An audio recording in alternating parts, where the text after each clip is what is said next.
ready to roll? Good to go. All right.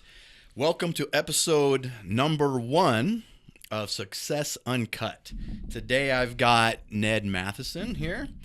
And Ned is founder of Fit36, or one of the founders. One of the founders of Fit36. Used to be called FitWorks back in the day, right? Ned, tell me a little bit about Fit36 and what you guys do now and kind of where it came from. And then we'll dig into some more like backstory of like where you came from. Okay, Cool. Yeah. So Fit36, we're a class-based studio. We have a bunch of franchises as well, but the classes are 36 minutes long, hence the name. Yep. And we take you through 12 stations, full-body exercises, high-intensity interval training. Spend a minute on a station, you get a 30-second break. You'll rotate through twice, and that totals at 36 minutes. So you're getting a 2-to-1 work-to-rest ratio in there. Okay. So you're only resting for 30 seconds for every 1 minute of work. Okay. The types of motions we employ are full body, compound movements, plyometrics, various forms of resistance, pretty much everything across the board, minus single plane machines. Okay. So it keeps the heart rate very high, which is the intention, because there's a shortened period of time. When I have people get their workout in a shorter period of time equal to what they would do at a standard gym over a long period of time. I mean, nowadays everything's like, how quick can we get shit done? Exactly. Right? Like, because time is super valuable for Right. people, right? So if you can get a workout done in 36 minutes and you know it's going to be 36 minutes, you can plan your day and in and out. Completely. Now, your type of workout that you guys have is kind of a niche, right? Like, this is something you guys have developed and is unlike anybody else, right? So tell me more about that. Go into more depth and detail on that. It's it's basically Brad and I kind of developed this off of the style of working out that we enjoyed ourselves, and Which is a lot of HIIT training, right? Exactly. Like high intensity interval Wanted to training. incorporate cardiovascular training as well, but without running, because don't really like to run so much. So kind of cut the rest periods out and use big body motions. You bring So the a lot heart of rate full up. body motions. So there is Olympic style lifting in there. It's not. People always ask if we're a CrossFit, but we're not a CrossFit. The whole You use a lot of kettlebells, right? we do use a lot of kettlebells. Not as much barbell stuff, right? We do. Use still a lot do of barbell? barbells. Okay, yeah. We use barbells and dumbbells, TRXs, bands, boxes, cable machines. We from time to time have bikes, rowers, in the circuits as well. Okay. So it varies from circuit to circuit, which we actually run these circuits on a 2-week period. So everybody coming in has 2 weeks to kind of learn the motions, get better at them, add weight, advance the movement, do more repetitions, whatever it is. And then after the 2-week period of kind of going through these motions and adapting to them, they then switch it again. So, as everybody learns it and starts to feel comfortable with it, then we throw the wrench in there. Like, as we know, like, body confusion is really important in seeing results. So as your body gets used to those 2 weeks of movements, you got to throw a curveball to see results. The whole muscle confusion, I think there's been some misinformation on that. So people think it's like a standard boot camp where it's like something different every day, and no one's getting the amount of repetition that is most beneficial to actually learn the movement and have their neuromuscular connections start firing in sync for these movements, and really adapting to them. So we do run this on a cycle of 2 weeks. So you do have enough repetition to actually really gain the most benefit from the motions, rather than just changing it up And every always day. changing. So there's that microcycle set in there. Yeah. To help with that. I think I would like that workout. Yeah. I like the high intensity stuff, man. I get kind of bored of the just traditional like lifting and doing bicep curls and bench press and stuff like that. Like I do a lot of CrossFit, which is high intensity, but this is a little more structured, and I like the whole 2-1-2 ratio, or 2 minutes of work, 1 minute rest. That's really cool, man. I like that a lot. Yeah. Yeah. All right, cool. Let's dig into more like the business side of it now that we know kind of what Fit36 is, right? One thing that I've been talking about a lot lately is, and what I've been finding in just dealing with entrepreneurs and business owners is, it seems to me that you're either born with it or you're not. You know what I mean? You're either born an entrepreneur or you're not. And it's really, really hard to be, if you're not born with that DNA, that genetic code of being an entrepreneur, it's really hard to force that for somebody, right? So like me as a kid growing up, I was an entrepreneur from the get-go. You know Take what I mean? a lot of risks. Yeah, always taking risks, man. Anything I was doing, I was like, I wonder if I could do this myself. You know, like I grew up doing a lot of construction work with my dad, right? So when I was 18, I said, you know what, I'm going to do my own construction outfit. So I grabbed my buddies and we went and bid a couple jobs. We got a couple jobs and I got enough money to get our own equipment. And, you know, like, so I was just always that way, you know? So when growing up, were you that way or did you have to like push yourself to be an entrepreneur? Tried to start my own lawn mowing business. Did you? As a kid? Oh, yeah. Yeah, tell me about it. I feel like most people did that, though. Well, you know what? Actually, I did that too. Yeah, I made money cutting right? lawns. Oh, yeah. I'm going to start a lawn mowing business, make $1 million. Yeah, I don't know. I think you're kind of right about the entrepreneurial DNA and spirit. I think there are certain people that are more apt to take risks and kind of go out on their own, not want to follow behind someone else as much, maybe. And I feel like I've definitely, like, throughout life, you know, been much more of a risk taker than a lot of other people I know, other friends who don't have their own businesses, who say work for somebody else and, you know, like a secure, stable job. Give me some examples. Tell me about some risk. I mean, most of it is like, you know like cliff jumping, physically risking my own personal health. You know, for the adrenaline rush. Younger. Yeah, absolutely. Right. Yeah. Yes. I'm pretty sure I'm still invincible. How old are you now, Ned? You don't say that on. I'm not 40 yet. That's all we need to know, right? Exactly. Okay. Yeah. All right. So yeah, growing up, taking a lot of risks, a lot of physical risks. You play a lot of sports? Played a decent amount of sports, lacrosse mostly. You know, dabbled in like soccer as a child. Parents forced me to play baseball at one point. I hated that. So slow. See, that's my game, man. Really? I love it. It's like chess to me because I know it really in and out. But lacrosse, I would have loved to play lacrosse, but they didn't get off. It wasn't offered in my high school. So. Yeah. I think that was more of an East Coast thing. Yeah, I think so. And do you feel that sports have helped you to where you're at now? Like you know, I mean, I think so. Just possibly in the discipline of it, having to actually kind of like discipline yourself, practice, focus on something, and kind of set a goal mentally for yourself. You know, I want to get better at this. You know, I want to be able to do that. And then, you know, kind of trying to go for that goal or doing what you have to do to reach it.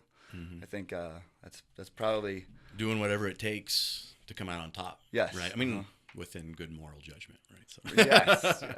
Without cheating, right? Yes. Yeah. So, yeah, the discipline of sports, I agree, man. Like the discipline of sports, I think helped me a lot. The competitiveness, that competitive edge, that competitive nature, right? I think helped a lot, and the camaraderie. You know, because you work with a team, right? Brad's your partner. And we have our whole staff too. Your whole staff, our whole team. So as if you're on an athletic team growing up, you have to either you are one of the leaders and lead people, which I'm guessing you probably were, because now that you're an entrepreneur, right? So I'm guessing it was in your DNA. Strangely enough, I was not a captain of any of my sports teams or anything. No, but it's I mean, I guess where I did kind of excel in leadership was more organization of events and trips I used to always put together for my groups of friends. Yeah. And those types of things. I could see that kind of taking me into the spot where I am now. And then having Brad there with me is a huge help as well, you know, kind of shouldering some of that responsibility, some of those things that fall upon a leader to you know, really kind of organize and get people involved in. But yeah, that for me, that didn't come from the sports. That was more like a social aspect. I see. Yeah. And that's actually one of the huge parts of our business as well at Fit 36 is the community, right? It really is. Yeah. It's a community we kind of build, and we continue to like kind of put together all these events outside of just the workouts as well. You know, a lot of them are physically challenging. You know, outdoor recreational things, whitewater rafting, mountain biking, camping, hiking. You know, it's a lot of snowboarding in the winter, skiing if you're into that too. So you're kind of bleeding what your passions are. Because I'm assuming that's a lot of your passions, right? You're bleeding that into your business and saying, hey, let's get out. Absolutely. Be active and let's do some stuff, right? So. Yeah, and we're always open to, like, you know, bringing members in, you know, members from other locations, employees from other locations, trying to, you know, coordinate these whole huge group activities. We started doing a fitness retreat trip last November. We went down to Mexico and had, I think it was like 15 people come along. And so Brad and I led workouts each morning on the beach. And they were Can I come optional, next time, so or not everybody. Do you have to be involved with Fit 36 No, to go? no. All right. I mean, I think it was only like half of the people that came were members with us. There was some random people that came from New York. So. Oh, nice. Yeah. Yeah. And that'd be a blast. and then other people that just weren't members but friends. It was a blast. It was great. And actually, I think we're putting together another one of those trips right now, and hoping to kind of do that towards end of October, again down in Mexico again, kind of same area. Where'd you go? We stayed at a place called Puna Monterey. Okay. And it was, I guess, just a little north of Sayulita. But it was private place. We had our own private beach. I mean, it wasn't like a touristy beach. There was no. Is that what happens after you've made it? Like now you're so successful, you have your own private beach in Mexico. Is that well, the I mean, catch? we were renting it. Right. But yes, it was ours for a week. But the community piece of it, right? Like we're touching on the community piece of your business, right? Which I believe in community 100% and getting community involved in the business, because that, like, for your success of your business, if you can get people living that lifestyle and pulled into your community, I feel like you have much more loyal members that way, right? And like you're involving them in every aspect and every day-to-day stuff that you enjoy and that you have passion about. Right. So I think building a big community around your brand actually helps brand you even larger. Oh, absolutely. Right? Absolutely. You know, everybody becomes friends, and it's even to the point now where Brad and I don't even have to be a part of this. The members kind of start organizing things together on their own, and sometimes don't even tell us about it, and then we get our feelings hurt. But they don't involve you. They don't. We see it on Facebook. They did this trip, and we're like, wait a minute, we didn't hear about this. We invite you guys. Nice. No, I'm just kidding. But they do these things together.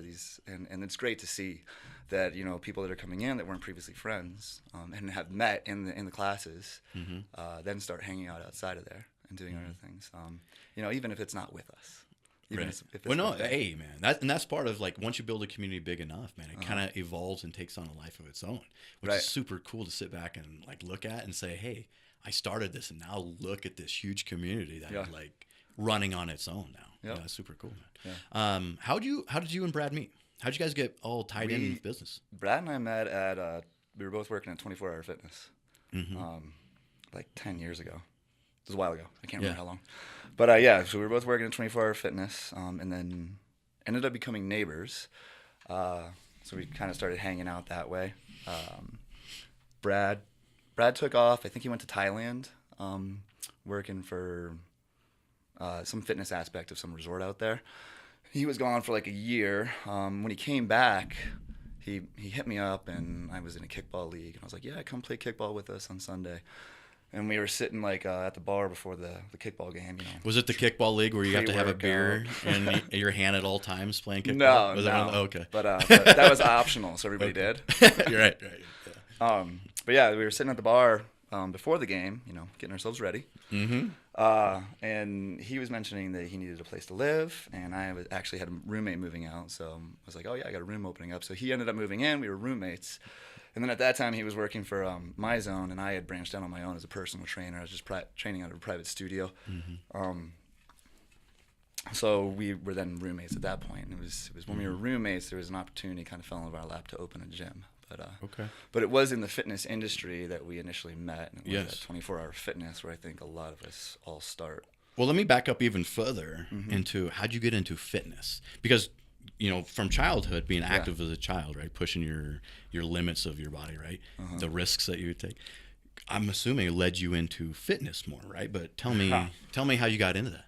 Yeah. I mean, you know, if you went back, and I actually got kicked out of weightlifting in high school my senior year. Why?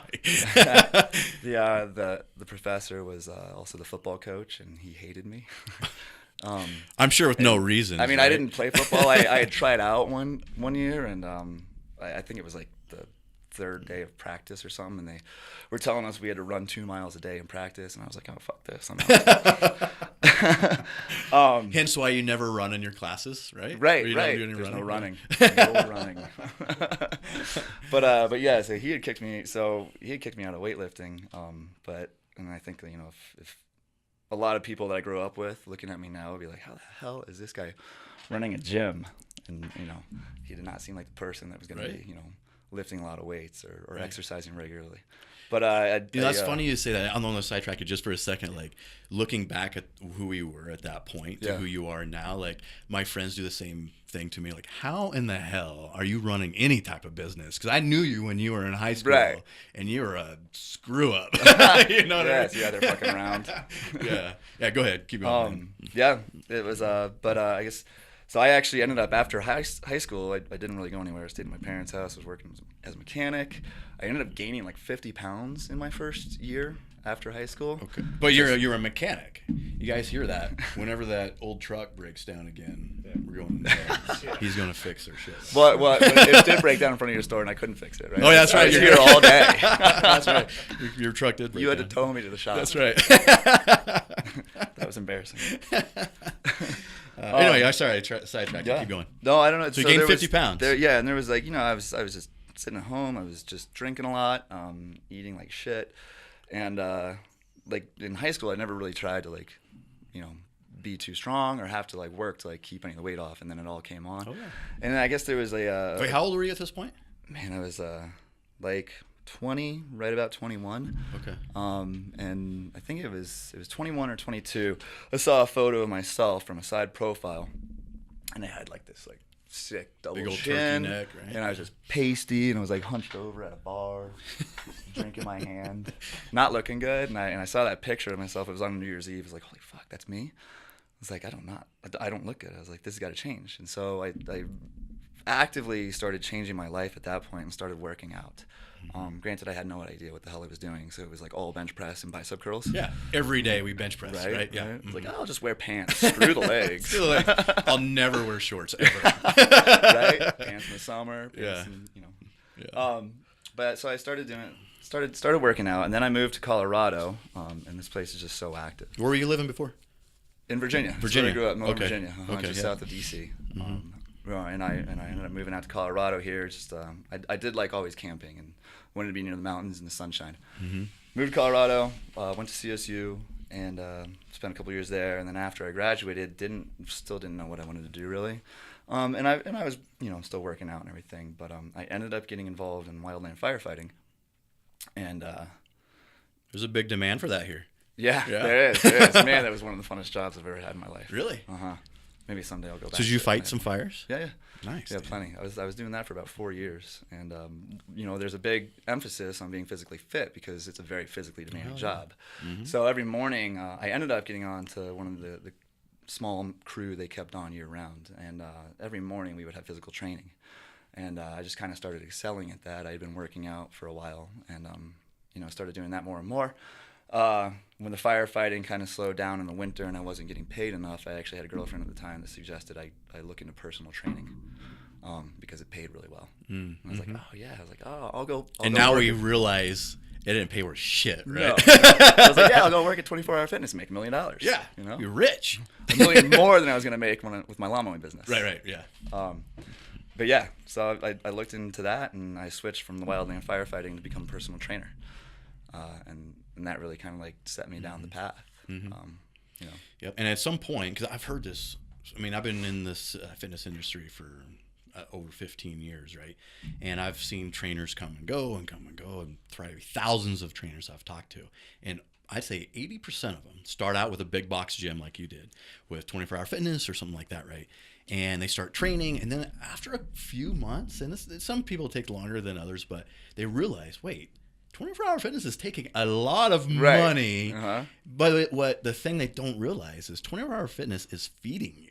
Right. And they have your members are sitting right there. All you have to do is walk up and talk to them, right? So the moment you decide, I'm going to go out on my own and do my own thing, I know what happened. You tell me if I'm wrong here, but instead of becoming a personal trainer, you now became a marketing major basically at that point, and you had to learn marketing really well to feed yourself, right? Yeah. So 90% of it probably was marketing for you.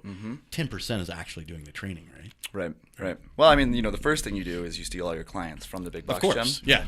Hey, I'm leaving. Come join me. Right. It's gonna be so much better over here. Better price for you. Yeah. Yeah, I can lower your rates and I'll make more. Exactly. Yeah. But yeah, and then you've taken the step into owning your own business. So without realizing all of what that entails. And you were renting space at a studio, right? Yeah.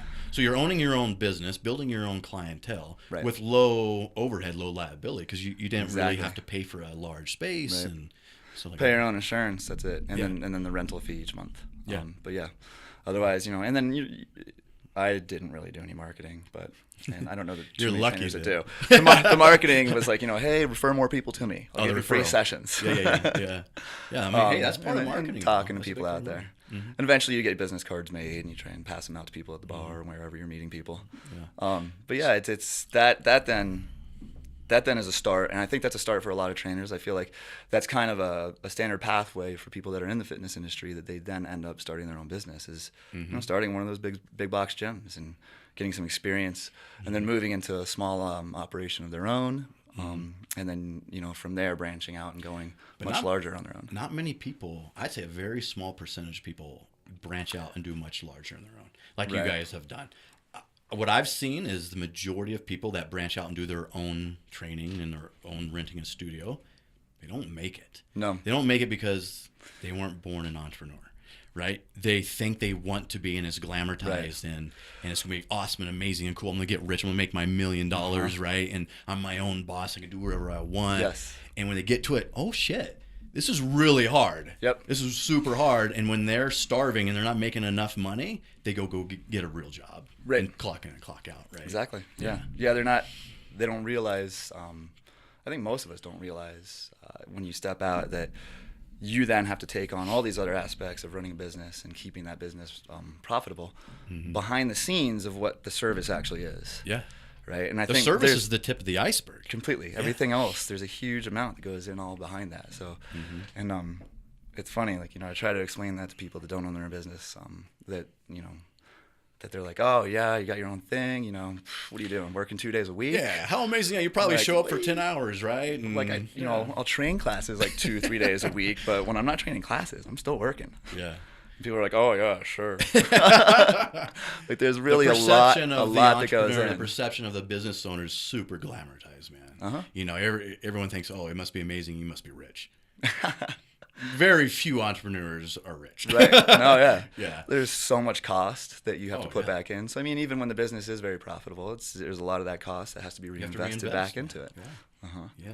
Right, yeah. And then, so if you had a piece of advice for anybody that was thinking about going out on their own to be their own personal trainer, or that's there already and struggling, what would you say? Because you've made it, man. You've made it from that point right there where maybe 5% of people actually can be successful at a bigger level. You've made it, right? So what would you say? Be ready to work 7 days a week for the first 2 years. 2 years, right? 2 years, man. 7 days a week. Yeah. I mean, you got to put the time in, and literally you're gonna come across spots where you're like, oh shit, is this gonna happen? Is this actually gonna be successful? The doubts are gonna come in, and those are things that I think there is that separating like DNA you're talking about, and there's some people that come up on those questionable situations and have those doubts coming in, and some people let that stuff continue to flood in, kind of take over their mindset, and then there's the others that don't and push past that, and continue pushing on, even though they're like, fuck, this sucks, working 7 days a week, can't go out and drink happy hour. What's life? We don't have a life. It's work right all the time, right? Yeah. So you would say the biggest piece of advice is be prepared, be ready, and know what you're getting into. Yeah, and 7 days a week for 2 years of your life. Whatever minimal. Whatever the person's thinking the situation is going to be initially, it's way more work than what the public perception of it is. Yeah. Right off the bat. Yeah. Yeah. But I mean, granted, the rewards are great too. Absolutely. You push real hard. You sacrifice. You discipline yourself for that period of time, and then eventually it's going to work out. Yep. And when it does, it's great. Yep. One thing you said that really struck me, and I talk a lot about, is that doubt. When things get hard, right? You just open your own business, and there's like stages that I feel like you go through. I'm gonna go through them, and you tell me if you agree with this or not, right? So the first stage of opening your business is definitely the honeymoon stage, right? You're so excited. Oh, yeah. This is gonna be amazing. I'm gonna be so rich. I'm my own boss now, and you're on a high. And then it gets a little hard, and you got to like work a lot, Kind of reality sets in, and it gets kind of hard. And you're like, oh, was this the right decision? Did I make the right decision? Didn't realize I had to be here 12 hours a day. Yeah, I'm working more than I used to work. This is bullshit, right? So that sets in, I think. And then if people keep pushing forward, then it gets super hard. And when it gets really hard, and all of a sudden, shit, I'm not making enough money to pay bills, right? And you're just hitting walls, and it's just super hard. I think that's where the self-doubt comes in, where you start doubting yourself. Like, wait, am I good enough? Was I meant to be a business owner? Yeah. Because we all have tremendous amount of self-doubt, and we all have a tremendous amount of insecurities, within ourselves. And we like to put on a nice front and like, I'm very powerful and I'm strong. But the reality is, it's in us. We have insecurities and we have self-doubt. Oh, yeah. And when things get really hard, we know exactly what those insecurities are, and we know exactly what those doubts are, right? So I think in that moment is the difference between someone born with the genetic DNA of being an entrepreneur and someone not. Right. So the person that's not escapes and go find the 8-to-5 job, the clock in and clock out. The person with the DNA pushes forward with that and says, you know what, I'm going to get this done however I need to get it done. Whatever it takes. If it's 7 days a week, 7 days a week for 2 years, that's what it takes. I'm going to figure it out, right? So at that point, in that stage, I feel like there's a lot of blaming that starts to happen. Oh, yeah. Right? I'm not successful right now because of my landlord or because of my member base don't get it, or because of my business partner doesn't put in its own. A lot of external pointing starts happening at that point. When that'll the be reality, something else that just tears down what you're trying to do. Absolutely, it's a lot of negativity, and it just breaks any amount of like little bit of hope you have. When the reality is, those fingers need to start coming back in, right? Because and it's not necessarily that you're doing a ton of things wrong. Right. It's just the nature of the business that there's going to be setbacks, and how do people handle those? If someone's apt to be more fearful of risk, more fearful of failure, and be like, oh, this is getting too sketchy, I'm out. Versus another person who's like, oh yeah, we'll get through this. This is a bad time, but I'm not scared to fail. Yeah. If I do, I'll learn from it. But has the vision to like see the light at the end of the tunnel. Yeah, it's an up and down flow. And I mean, even when the business becomes successful, there's still up and down flows. Oh yeah. Takes 5 years to mature a business. Totally. Yeah. Damn, I'm not even there yet. Yeah, you're close. You made it, dude. You're good. So I think a lot of fingers will start pointing. You start blaming a lot of external variables that you can't control. You can't control any external variable. Right? The only thing you can control is you. So don't even worry about them. Don't even worry about them. Don't even focus on them. Yeah, don't spend any time and energy on them. You're right. Yeah. And what you need to be doing is fixing you and what's going on. Because if you improve yourself and constantly have constant improvement on yourself, automatically your entire life gets better, right? Like your personal life gets better, your business gets better. All of a sudden you're financially like making more money just by working on yourself. So I think you hit that stage and you push past, eventually, if you have the genetic code, then you see accomplishment and you see pride of something you built and that sense of, look what I did. I started with nothing. You started with nothing. You rented a brand new studio. Yeah. Right. There was not one person that walked in there. And then let's look at it a couple years later, and you're booming successful business. Yeah. Brad and I definitely I guess we didn't really have a grasp on starting a gym, and you should have members. Right. Yeah. When you open your doors, because we started with 0, and we were like, open our doors for our first class, and no one comes. We're like, okay. And then the next class, and no one comes. Tell me about that right there, dude. So you're sitting in that moment, right? And you're in that class, and you open it up, and you're like, all right, people coming to work out, and no one shows up. What goes through your head? Well, I better start cleaning because there's nothing else to do. How am I going to fill this time? Some fear? Well, there was some doubt. Again, I think Brad and I are different types of people than the average. So that level of doubt wasn't as huge for us. It was like, oh yeah, we don't have any members, and that's why there's no one coming to class. But eventually they'll be here. Eventually they'll find out how fucking good this is. Yeah. And they'll start rolling in. Yeah. But yeah, there was plenty of classes when we first started that it was just empty. We'd be there and no one would show up, and you're like, all right, I'm gonna vacuum and mop again. It's all dust again. Yeah. So the gym was really clean that first couple months. Oh man, it still is. Right. Keep it impeccable. That's right. Because I'm a neat freak. That's good. No, that's important, man. But yeah, there's that's and now we have processes around that. Any of the franchises that are opening up, there's pre-sales. And getting like 150, 200 plus people signing up as members before opening the doors, right. And that makes a huge difference in what happens with the business and the financials right off the bat, versus Brad and I, we're still paying off our debt because we started with 0 people, and it took a long time to start making money. Yep. Which is what you just brought up is very interesting, because through your, I'm gonna call it a failure. Right. Through your failure of not doing a pre-sale, you learned a valuable lesson, right? Right. So now all these franchises that you have that are joining Fit 36, and I'm franchising Fit Republic too, so I understand this too, right? So they've benefit on the failure that you had. Absolutely. The time and the money you lost, they will never make that mistake. That's the benefit of a franchise, is the systems in place and benefiting from that founder. The struggle and the money lost and the time and energy lost, right? Right. Yeah. And everything, you try all these different things, and I feel like, when something works, yeah, that's great. We're like, all right, let's do that. I think when something fails, it's just as much of a learning experience. You're like, that, here's what you don't do. Absolutely. Right? And so it narrows your path on how you're going to get there to that successful area. Absolutely. Right. So failure, we're talking about this over and over. Failure scares away a lot of people. I think for the certain type of person, failure is something they take and absorb and then build off of. Yeah. And then to make themselves better and their business better. Absolutely. Like, I wouldn't be here where I'm at today without all the failures in my past. Right. So I embrace my failures. I'm like, yeah, I'm glad I failed, because I learned a very valuable lesson, and I'm way better today than what I was then. If I didn't fail and I was coasting by and I was doing okay, I would not be where I'm at today. No, right? Yeah. I feel like you'd be more of a mediocre person. Absolutely. Yeah. And everybody. Yeah. They don't. That's another thing too about the risk taker. The risk taker is going to go out there and take that big risk. Chances are they're going to fail more than that person who just stays that safe path their whole life. But that risk taker, by failing more and getting back up and taking another risk again, has now learned, well, this is, maybe I don't do that this time.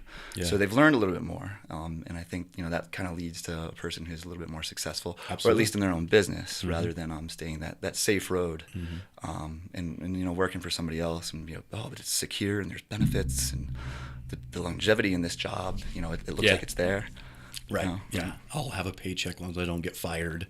I'll have money coming in. Let's talk about fear of failure. I'm gonna get a little bit deeper on this right here, right? So, because that's really what stops a lot of people from taking that risk to own their own business or do something different in their life that they would be happier at, right? Is that fear? Oh, what if I fail though?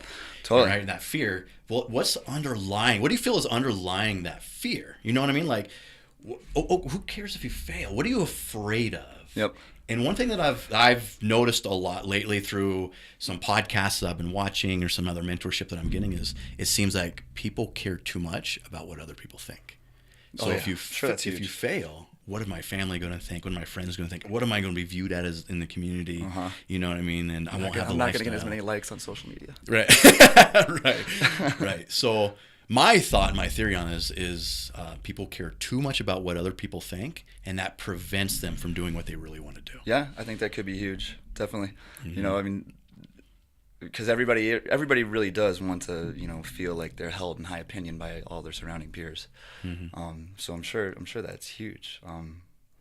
I guess maybe I don't give a shit. So. Right. Maybe that's just something. That fear of failure from that aspect, not as much for me. And I think so. You look at the fear, but then you also weigh the what if, the pride of what if I actually succeed, that excitement, right? And if that excitement's more powerful, what if I'm actually a success at what I would like to do? If that's more powerful to you than that fear of failure, then you don't keep taking the risk, right? Yeah. You don't keep pushing, keep trying. I think another thing too, though, is a person. There are people that have that fear of failure, and they're looking at the negative consequences, and they're terrified of what those negative consequences are, and they're not seeing that these are reversible. Whereas a person who is like, there's a risk of failure, but I'm still going to go for this because if I fail, I can just go for it again, right? And another person, I think they see more of a permanence in the failure.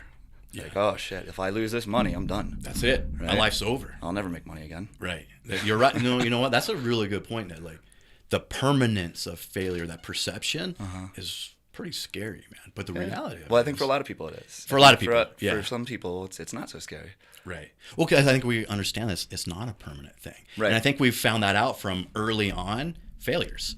Failures as a kid or failures as an early adult. We're like, wait, that wasn't the end of the world. And it turned out okay, actually. And I learned a lot from it. Yep. You know what I mean? So, no, that's a really good point. Do we have, and I'm not to, do you want to talk any more about the failure stuff anymore at this point? Were you good? Good. I think we covered We that. do. So we got the Facebook Live stuff going, and I haven't checked in with Facebook Live Yeah. for a little bit. Do we have any questions coming up on Facebook Live? Yeah. We do. And by the way, guys, on Facebook Live, keep throwing out those questions. We won't stop momentarily. Take your questions and see if we could answer them the best we can. If we don't know it, we'll let you know we don't know it. I'm very humble to say that I don't know everything, right? So I'm gonna make up bullshit. all right. So throw us out a question, Mike. So I think it's directed towards Ned. From Tyler Magana, how do you deal with special populations with a high heart rate? Well, so the Tyler, thank you for the question. Basically, the circuits, every exercise is able to be modified, and you can advance it up to a person's abilities, or you could take it back a little bit if someone has limitations of some nature. We do employ a heart rate monitor as well, so people can wear a heart rate monitor and see actually where their heart rate is, beats per minute. And you have that available in your studio? Yes. So members end up buying their own. We have demonstration bells for new trials. So if there is a concern about a high heart rate, there is a way to actually physically, visually monitor it. But beyond that, there's a rate of perceived exertion as well. If somebody's like pushing really hard and they're gasping for breath and they're not looking good, not feeling good, then there's a personal trainer in there that's hopefully going to be skilled enough to see this and tell them, well, maybe slow down a little bit, take a break. You don't have to work the full minute. There's the minute of work. Do what you can do, right? If you're not feeling good, you gotta slow it down a little bit. And there is a personal trainer in there, and they're all very very knowledgeable. So this is something that a lot of them will notice and see, and then help give advice to back down, or maybe take a seat for a minute, or just don't do this exercise for the next minute. Just take a rest there. So maybe like the question from Tyler is, for these people that don't have harm, they're not in Fit 36, and they're individual trainers out trying to train their own clients. Right. What would you recommend for them with clients that have high heart rates? Would you recommend them just to get monitors, or would you recommend them to watch the cues of them and really know your client really well? I mean, if you have the ability to use a monitor, that's always a plus. Yeah. Because then you have that actual identifiable metric you can see and work off of. But otherwise, it's it's really a rate of perceived exertion. If that person is obviously straining too much, as an experienced trainer, hopefully you're going to recognize that and back them down a little, and not continue telling them to do 50 more burpees. Maybe it's like, well, let's just go and do a wall sit for a minute. Something of that nature. But yeah, if there are people out there, there's populations that tend to have higher heart rates, and that's how they're built, and they can work with that. But again, it's you really want to kind of go upon how a person's feeling, and if they're not feeling good, then slow down. Yeah, don't push them. Yeah. All right, cool. Any other at this point? Yeah. So kind of directed to probably both of you, from Allie Marie. Tell me about your work-life balance, and I guess specifically for me personally, I see you traveling a lot. You have a pretty good following on Instagram. I follow you. How do you balance? Oh, thanks. Working, doing a full-time job, and then also jet-setting around. Yeah, it must be nice, man. Yeah. I see you all over the place, on a beach, on a mountain. That's been nice. Gotta have that work-life balance. That's right. That's right. For me, it's kind of all or nothing. So it's I like to play. So when I do, I go out and I try and do a lot of these things outdoors, live the outdoors. I love kicking back and drinking beers around a campfire too. But then there's the days I come into work and I'll easily be there for 12 hours. So I'll do several days a week, and it's full on. I'm there. I'm taking care of everything that I need to take care of, and it's a long day. And there's each week there's usually several of those very long days. But then that gives me the time and the flexibility. Opens up a period of days where I can go out and play and go whitewater rafting and camping for 4 days, or go down to Mexico for a fitness retreat. There you go. Yeah. Which is still work. Yeah. Oh yeah. I'm sure there's some write-offs in there somewhere, right? Well, that's business. Absolutely. So really, the philosophy for you is work hard, play hard. That's And it used to be just play hard. Yeah, right. And then I started this business, and I was like, shit, I gotta work hard too. But it works out, and and I feel good about myself after like pushing real hard at work and being productive and taking care of all that. I'm like, yeah, now I can go play for 2 You're or 3 almost days. rewarding yourself from that hard work, right? Yeah. Now, have you gone through times in your life with this business where you've just been working hard? Well, there yeah, hasn't been that obviously. play hard. Have you got burnt out? What's Totally. your opinion on that? Totally, yeah. I mean, like I said, for the first 2 years, Brad and I were the only staff we had. We couldn't afford anything because we spent everything, putting together the business. And so we were working 7 days a week, and sometimes 12, 14 hours a day. Mm-hmm. And man, that fucking went on too long. But in my opinion, there would be times that we would start to burn out, but it wasn't an option. Right. So we just kind of kept on pushing through. But I do know, like, when we finally started to reach a point where we started hiring people and we had that ability to let back a little bit. I remember Brad and I alternated taking vacations, and then Brad would go out and take a week, 10 days, and I mean, I remember that time. and then I would be there working double and struggling through it. But then he'd get back and be like, all right, my turn, and I'm off. And then he's there working double. But it was, again, very much work really hard and then go and play really hard. Even at those moments. And then we hired more staff, and now it's, it's still the same, but it's more dispersed. Yeah, for sure.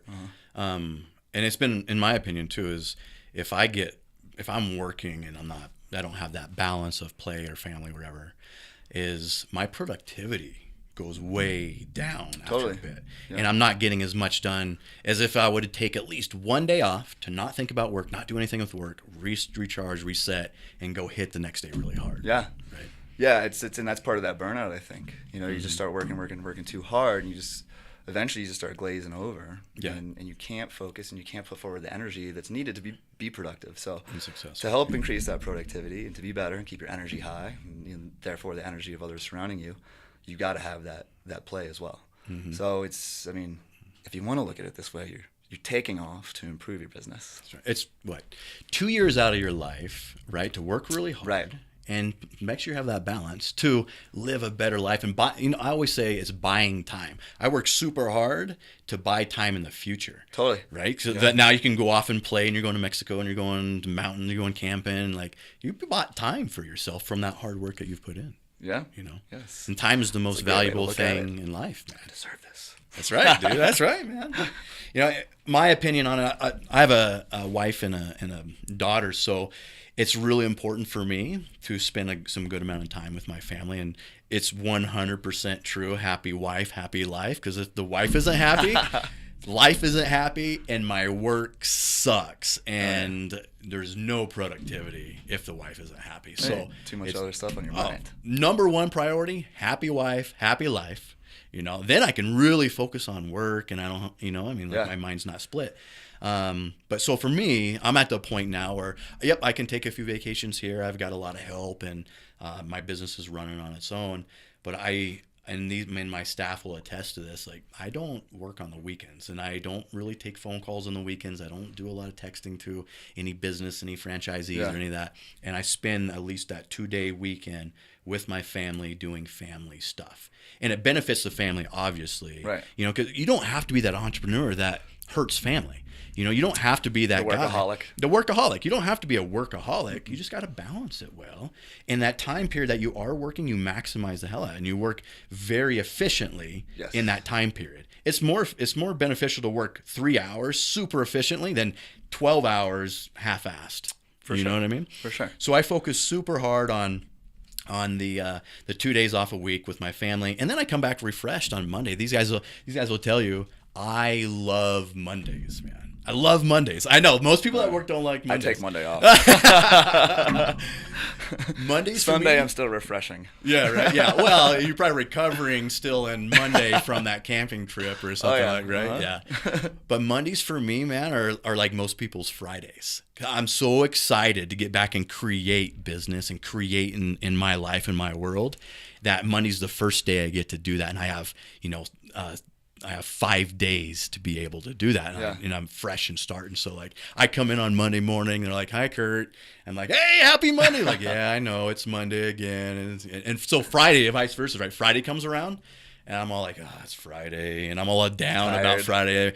I won't be able to work for 3 days now. Monday's 2 days away. Yeah. Like, so I'm all sad on Fridays and I'm stoked on Mondays. Huh. I'm like weird. I'm opposite like that. Yeah, I was going to say, I don't know if there's a lot of people that are so Very stoked few, on dude. Mondays. I'm like the half population. Although your Monday, I feel very much re-energized on Tuesdays. Right. So Tuesdays is your Monday, though. Yeah, right? man. I'm there. Like, I'm like, 12 hours today, no problem. Yeah. Running through, getting in my own workout and everything, still, doing work. Yeah. All that. And yeah, I always feel real energized on Tuesdays. Yeah. Yep. So I guess, the consensus of answering that question is definitely have work-life balance, right? Right. Like for you, it's work hard, play hard, and if you earned that right to have that 4-day week. Yeah. And for me, it's focus on the family, make sure the family's good, and spend that quality time with the family because it benefits my entire life. I think you're right, though, about basically if you're going to have that balance, you have to have those 2 days where you're not doing anything with work. Yeah, you got to check out, man. I notice if I ever do stay in town over the weekends, I am looking at my phone and answering emails and things, and then I don't feel as good. Is that why you go to the mountains so you can completely check out? Dude, I'm out. Yeah. It's Friday. I'm gone. Yeah. So yeah, Makes sense. every time I go to the mountains, most of the time I'm not in cell phone service. I'm like, Yeah. no, I can't fucking work. You're forced to check out and Exactly. recharge. Uh-huh. Yeah.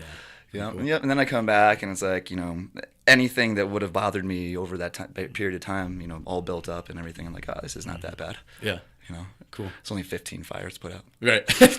Of course. No, I'm just kidding. We don't have that many. We'll hold off on Facebook Live for a little bit here. Let's jump into some other things that I want to talk to you about. And we'll revisit the Facebook Live when we have some more questions come through.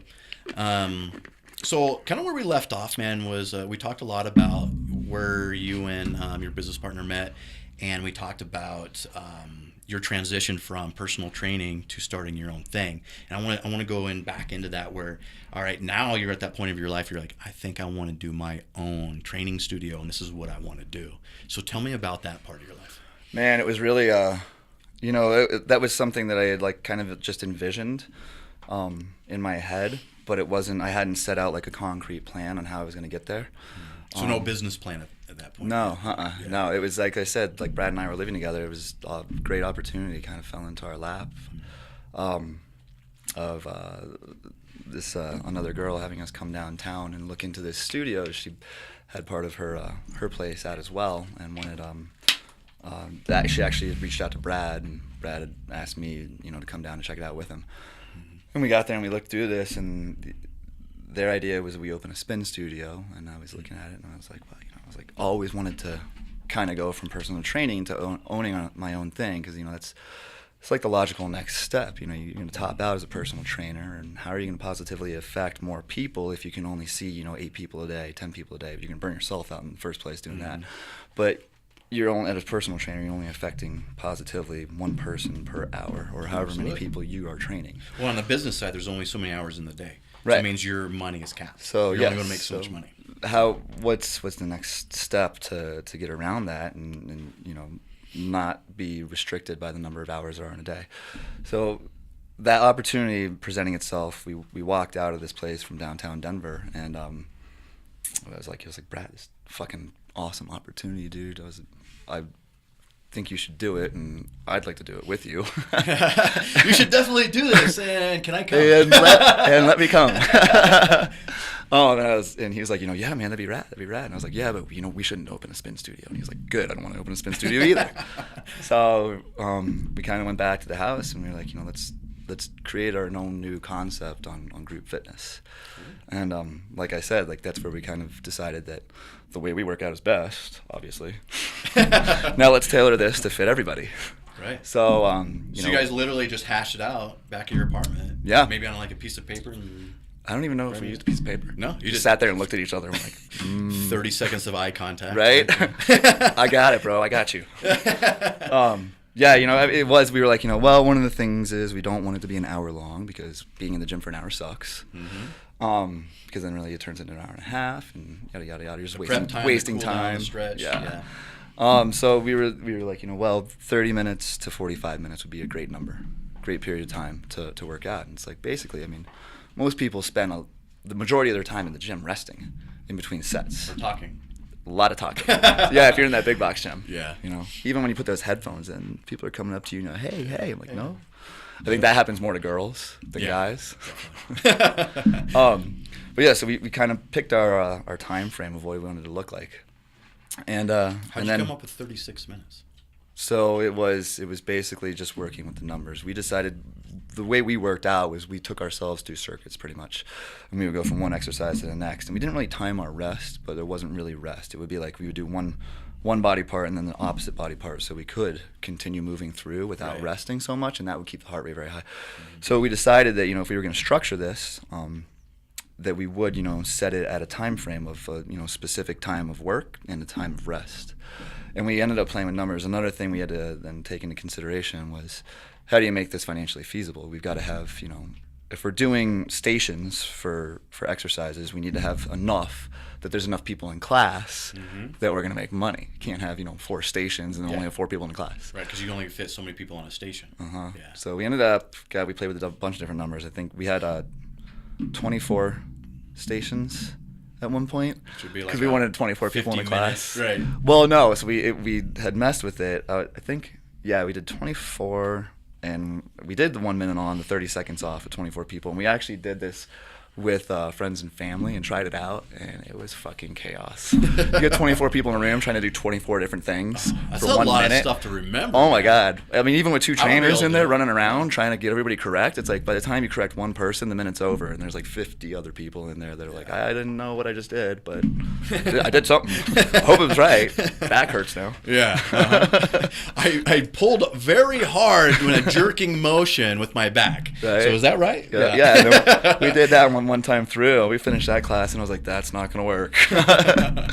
So then we played around. We tried, I think we tried like a 1 minute on, 1 minute off. And God, you stand there for a minute, and then people are starting to like sit there and look at you like, all right, what are we doing? And way too long of a rest. And so it's kind of toying with the numbers. We eventually were like, well, what if we do 12 stations? We're going to have 12 people there. And we do 1 minute on and a 30-second break. That puts us at 36 minutes. So that's right in that time frame of 30 to 45 minutes. And we tried that and was like, that's it. That was good. Like everybody went through that, and they went through everything twice. So even the people, when you're struggling in that first round of learning the exercises, you get that second round and they know what they're doing. Yeah. And then they're like, muscle memory kicks in. Yeah, well, and they're like, I did 20 pounds on this last time. I can definitely do 40. Yeah. So they get through that, and everybody had like a killer workout. Nice. And so that ended up being the number. So it was 1 minute of work with 30 seconds of rest, right? Yeah. But now it's 2 minutes with 1 minute. No. It's the 1 minute on, 30 seconds rest. Okay. But what has changed in the franchises? So our location is kind of unique in that we have 2 different rooms, and then it requires a much larger space overall in the building. And the franchises that are now opening, they have one larger room for the workout, and they're still using the 12 stations and the 1 minute on, 30 seconds off. However, we're putting 2 people on each station. So you're getting 24 people in the class, but they're all doing 12 exercises. So each person is doing, there's 2 people on each station doing the same thing.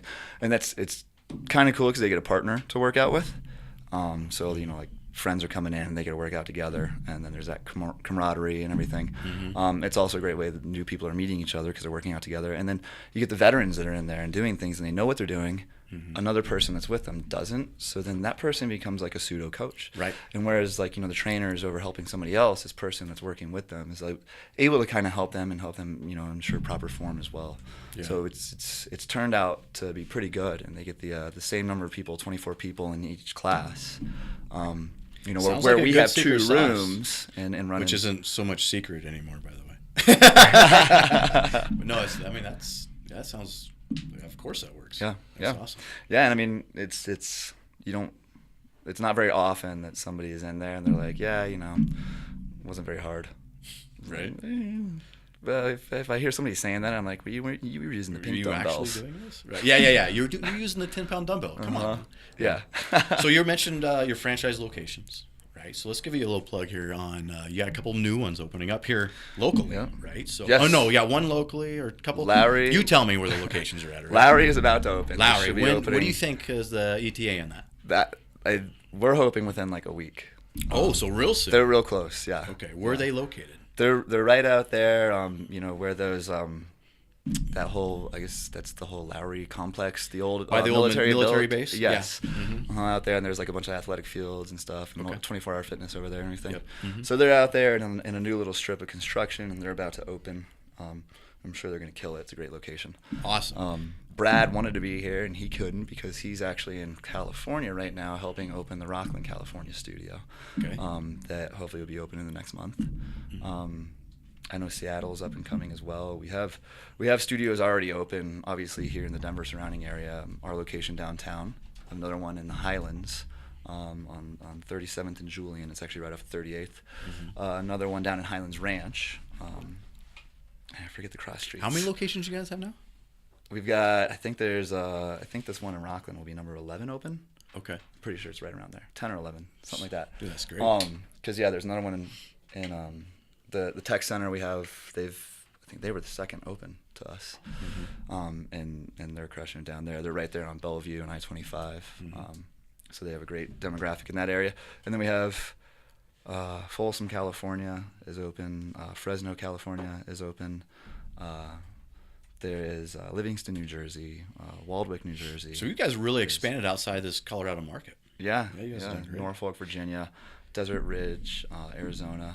So do you have 10 locally Lake, Chicago, or 10 or 11? Total. Yeah, So, okay. Yeah, Third Lake, Chicago. There's one that's hopefully going to be opening fairly soon in Lincoln Park, Chicago. Mm-hmm. But yeah, it's all over. I mean, we're east to west already. Yeah. So. Yeah, you're hitting both coasts. Uh-huh. So, hey, Reese, when we run this edit, I'd like you to throw up his website, right? You guys have a website that will link to the locations. Uh-huh. And so anybody interested in Fit36. It's fit36.com. It's pretty hard. You can find everything there. So fit36.com for you guys on Facebook Live video. If you have a location near you, come check these guys out, man. Yeah. You know what I think is really interesting about our relationship is that when we first started doing business together, you guys had just opened up and you were thinking about franchising. Right. And you had already actually started the process of franchising. I had started the process of franchising. And you guys went a little bit different route than I went, where you actually sold to a franchise company and they were franchising it for you. You guys get royalties and stuff like that. Upon that, I did it myself where I'm selling my own franchises. So we just did a couple different directions, but we're almost at the exact same spot. We have 10 with 11 coming open. Yeah, you've done great. And I mean, watching you do this on your own and knowing what has gone into it and with us and having these big partners that have helped out so much with like their knowledge and everything and their financial backing, knowing that you've done that on your own, man, inspiring. Yeah, it's thanks, impressive, man. Because I know there's a lot of work. It's not easy. a lot more work that you're taking on that Brad and I haven't had to worry about as much. Right. So yeah. Well, yeah, I'm assuming you guys get the fun job of going out and visiting the stores and making sure they're doing what they're doing, right? Like you guys do a lot of that. Yeah. Like Brad's out in California right now. And I get to do that job too, but I have a lot of the other gritty work that I got to do. Stuff. Not so fun shit. Yeah. It's I love actually. It's great fun going out and getting to meet the staff and the owners and their managers and everybody that's so excited to like get that studio up and open because they're all just like bubbling, like full of energy, like we're gonna open. They're the honeymoon stage, right? Totally, like excited. We're gonna be rich. We're opening our own business. Yeah. And you get to go out there and meet them and help train them and kind of give them some pointers on where we've failed, what not to do. I spend a lot of money and time doing this. Don't do it. Yep. Yes. Well, that's great. So you have locations coming open. You got some local ones coming open. Uh-huh.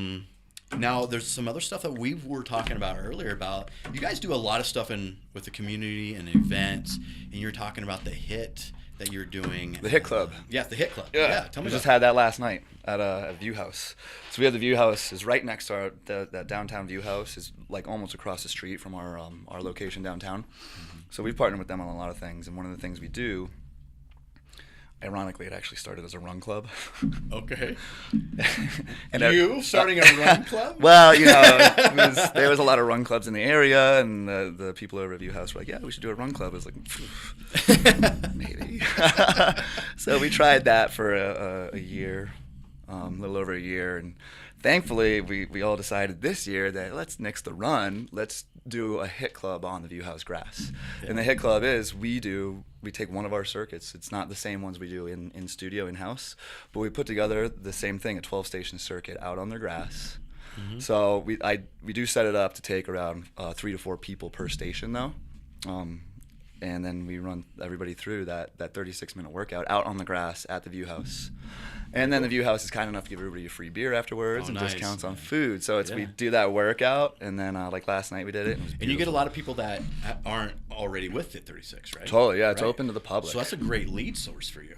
It is. They like that wonderful. Type of work. Yeah, they get a little taste of how it goes, and they can come in, and because there's equipment we have in house that we can't take out to the field. Right. So, but so you get a little still, taste of it. Yeah, yeah. But it's still a great workout out on the grass. Absolutely. And yeah, so they get that 36 minutes, and then it's kind of cool. Everybody's like on the roof of View House, and we're on like the patio, and they're all watching, and people are dying on the field. Yeah. Well, I'm not. I'm standing on there, over the person that's dying on the field, like get back up, get back up. What was that? 3 push-ups? But yeah, so we had that last night. That goes every other Wednesday. Okay. Through the end of August right now. We might go into September. And you're only at the View House at this point in Centennial or downtown? Centennial, or the DTC location does this with the Centennial View House as well. Oh. They're on an every other Tuesday schedule. Okay. So we did ours this Wednesday. Do you have more information where the consumers can find if they would like to do that hit? It's View House has it all over their Facebook page. So they have to go to View House. On their Facebook page. We have it, so DTC has their own Fit 36 Facebook page. Right. Okay. We have our own, and we always post updates on that. Mm-hmm.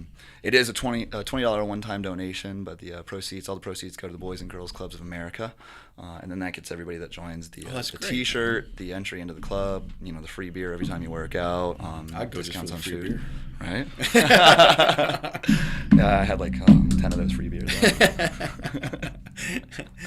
Well, that's great. So for the local people, they can do downtown, they can do DTC. It's just different days of the week. Exactly. Yeah. Get a little feel. You could go to the Centennial one on Tuesday, and then come up to ours downtown on Wednesday. Yeah, and get a real good taste of Fit 36. And then if you like it that much, every location offers a free trial week as well. Mm-hmm. So you can go in and try 7 days in a row for free at any of the Fit 36s.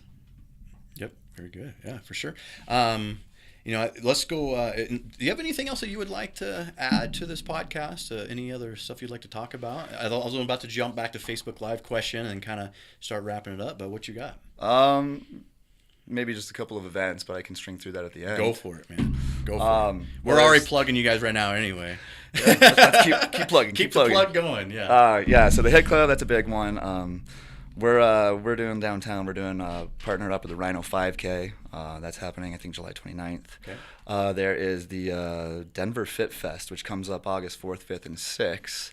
I'm pretty sure it's based out of Lowry, but we'll be training some classes there. And I think tickets are $25 to get into that for 3 days. So there's going to be a bunch of different,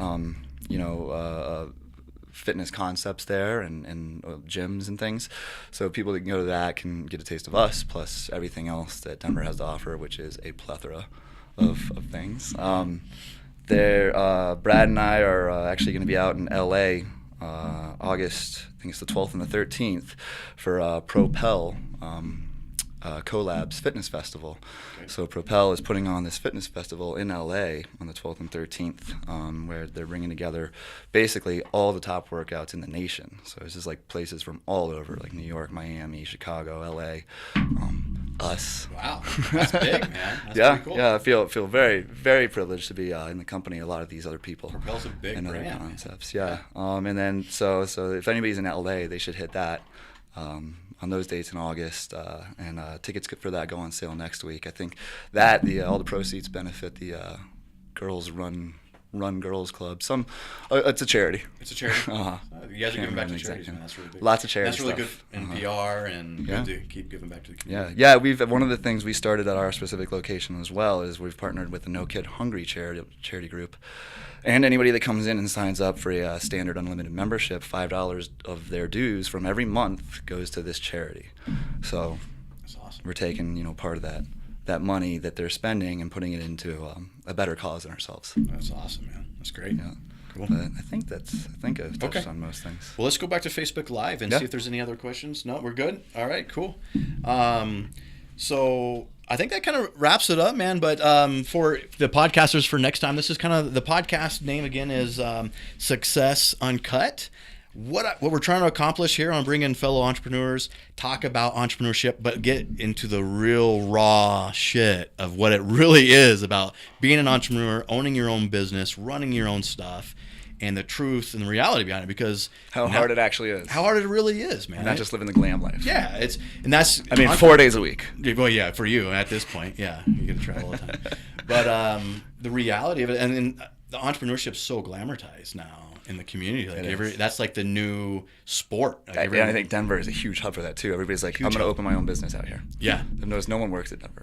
Right. You drive by like the breweries and they all want to either do their own, like Tuesday the next afternoon, Facebook it's page, full or of patio people drinking beer. No one out here works. so. But yeah, follow Ned at Fit36 here. Check out their websites. We'll do some links and some plugs on that, and check these guys out, man. He's the real deal. Thanks for coming in, Ned. Thank you, Cody.